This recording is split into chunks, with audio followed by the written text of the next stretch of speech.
లోకం ప్రేమిస్తుంది కదా అని చేసి ఓ పిల్లలు మనం ఏమవుతా ముగ్ధులైపోకూడదు. ఏం చేయకూడదండి? ముగ్ధులైపోకూడదు. ఓ పిల్లల మనం ఏదో పొంగిపోకూడదండి. దేవుడు ఇశ్రాయేలు అలాగే పొంగిపోయి పిల్లలు ఏమైపోయారు చెప్పండి?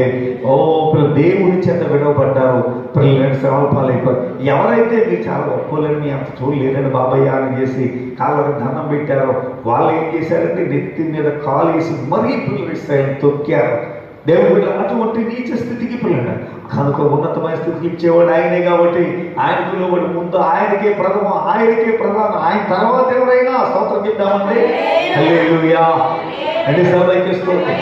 కనుక మోషే గారు తన ప్రజలతో నింద అనుభవించుట, క్రీస్తుతో నింద అనుభవించుట అదే గొప్ప భాగ్యంగా ఎంచుకున్నాడు.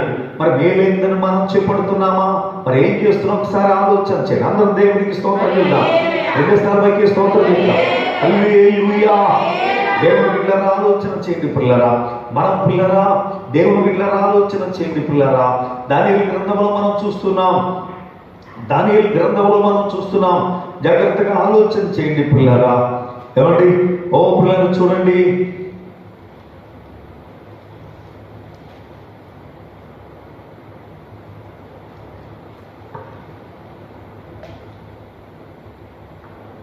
చూడండి దానియేలు గ్రంథం 3వ అధ్యాయం 27వ వచనం చదవండి.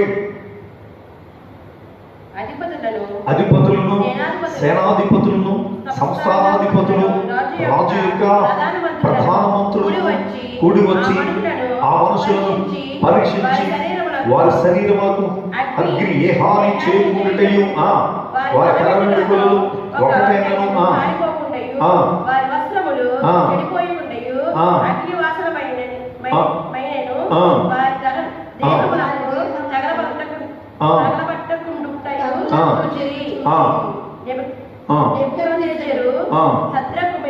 నెబుకద్నెజరు గారు ఇలా మాట్లాడుతున్నాడు. శద్రక్ మేషక్ అబేద్నెగోను వీరి దేవుడు పూజార్హుడు, ఆయన తన దూతను పంపి తనను ఆశ్రయించిన దాసులను రక్షించెను.